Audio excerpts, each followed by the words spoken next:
Hi everyone, a very warm welcome to all of you to this episode of All Things Lean with your host Madhulika Rajahan. In our last episode, we talked about co-cultures and value framing, knowing your user. In today's episode, we would continue to talk about it a little more. To improve the chances that your design will engage an audience, we must focus on how it can stand out.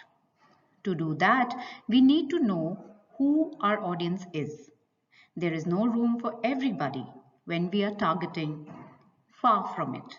So we split cultural groups into many divisions or co-cultures and aim at that instead. Once we know on whose devices our designs will appear, we can bring value framing into picture. The technique we use to tap users' underlying values to inspire them to achieve goals on our designs. We are aiming to make our users persuade themselves by showing them a mirror. The more of themselves they recognize in a design, the more they'll believe it and be likely to follow through with the actions they or we desire.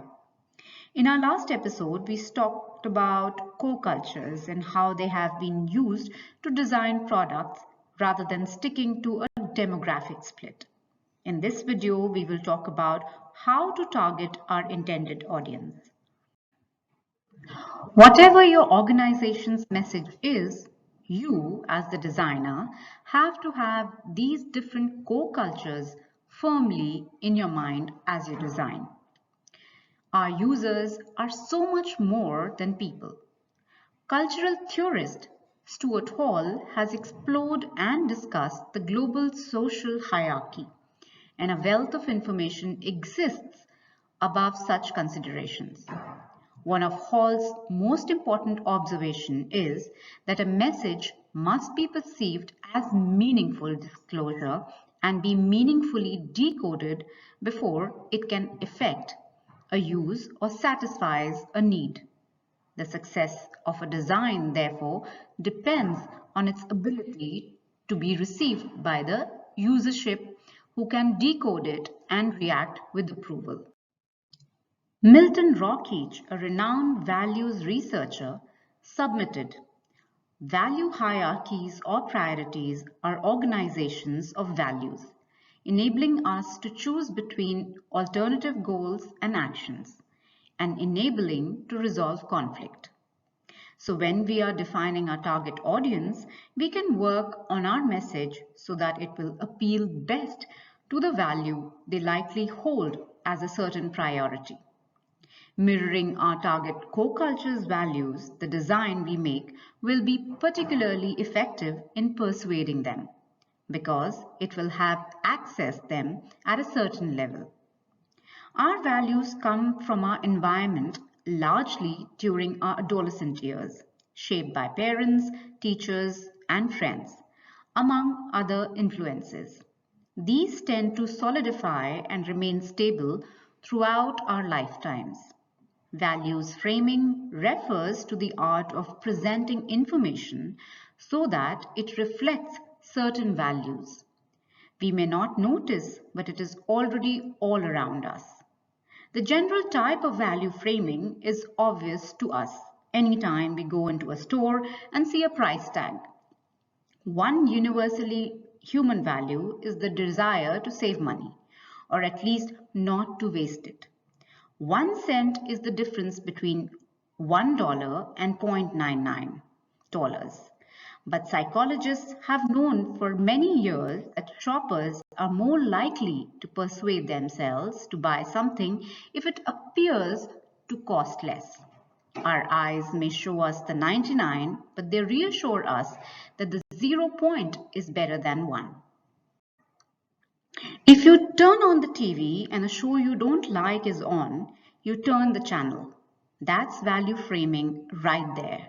When you stop at a TV show that you do like, you may be too busy enjoying yourself to realize that the production company has accessed your tastes and framed your values.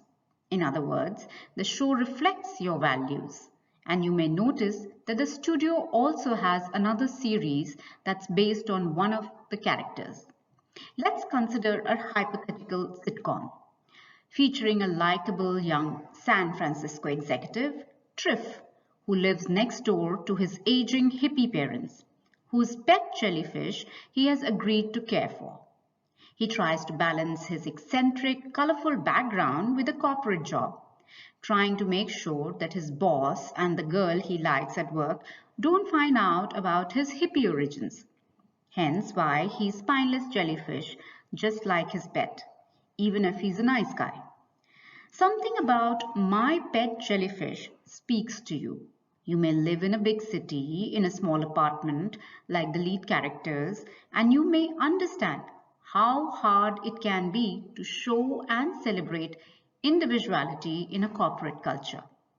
You may like gritty humor and the point that the central character has a quirky neighborhood and who mistakenly thinks that his having a pet jellyfish means that he follows the Pastafarian religion. Let's remember that we are also designing to win the trust of our targeted users. You need to portray a credible image for your organization. A good-looking, easy-to-use design that conforms to what users expect to see will keep them on the same page as you. Good. Now we can focus on increasing our users' sense of familiarity and build their belief that we are just like them. It is like polishing the mirror so that they see themselves clearly, that is, their values perfectly in it.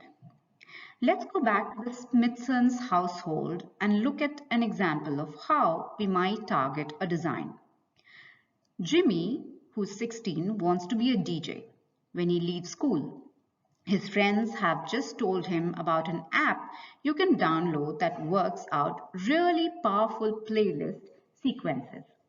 Jimmy knows that the most successful DJs order their tracks to maximize impact. By some strange coincidence, you are the designer of that app, 360 Scratch. You know you'll have to persuade users such as Jimmy to try it and hopefully buy it. Knowing that DJs, aspiring, amateur, and professional, tend to be males aged 15 to 30 has given you a great start in your design. Let's look at what involved in this act of persuasion. Taking Aristotle's three appeals, logos, the facts, pathos, the emotion, and ethos, our identity as the honest voice of the organization, we have logos. You mentioned the point that your app accesses the largest track libraries faster than anything else available. Pathos, you use the text and images to show users like Jimmy that he needs this if he wants his career to take off. 360 Scratch gets you from the garage to the mirage. Join 5,000 DJs, you have given us 5-star reviews. Now comes to ethos. Quick, this is where you get the street cred. Are you going to approach a famous DJ? If a famous industry name is on your side, thereby endorsing the app, you will be so many more steps closer to winning over users like Jimmy. Result? Jimmy realizes that this app is like gold dust. He's clicked on the trial and because it's affordable to buy, he probably will. Congratulations on having framed his values because you speak his language and have shown how much you are in tune with his world. And because he trusts and likes what he sees, you have managed to persuade Jimmy to persuade himself. He's been on many DJing sites, but yours stuck a chord in him. Not least because you offer a free trial, provide a weekly newsletter, and have a cool DJ gorilla in the corner of the screen playing random samples. But you've never met Jimmy. But your design achieved such presence that he forgot he was looking at an app on a site over the internet. You captivated him to the point where the app became a must-have tool. Let's look at design that's already been made. For example, the landing site we have for University of Phoenix is fine-tuned to appeal to co-culture. Unlike many universities which focus on education as a means and end in itself, Phoenix places emphasis on the point that getting a degree is the means to another very visible end, that is, a career. This design casts out the reach mid-career working people aged 30s to 50s who want to advance in their careers. Middle class, they will be likely to favor this university because it is close to where they live and work. They won't be able to travel to UCLA in Los Angeles. Therefore, this co-culture is primarily determined by socioeconomics, income bracket, age, that is the period in working life, educational background, and region. Matthew Nesbitt, a professor in Northeastern University, determined there is no such thing as unframed information, and the most successful communicators are adept at framing. Designers use words, images, metaphors, comparisons, and presentation styles to communicate their organization's message to users. Knowing the audience means that we can frame the message or design for greater impact and appeal. Also, being aware of the nature of the organization you're designing for is key. Some industries allow you to inject life and color into a design. Others, such as a bank offering mortgages, require a more restrained approach. For instance, their potential borrowers just want the facts about what percent of APR you're offering. So you'd want to frame some simple text to show them that clearly. Value framing design involves meeting your co-cultures or the target audience with messages that accesses them quickly and in a way that they will believe that you know them intimately enough to trust your organization and what you're offering, and they'll proceed to call to action. So let's talk about the takeaways for today. Co-cultures are subsets of larger cultures, sharing similar features with the larger cultures of which they are a part. Cultures define a group of people sharing a common language, religion, notions about community, etc. Co-cultures are more complex.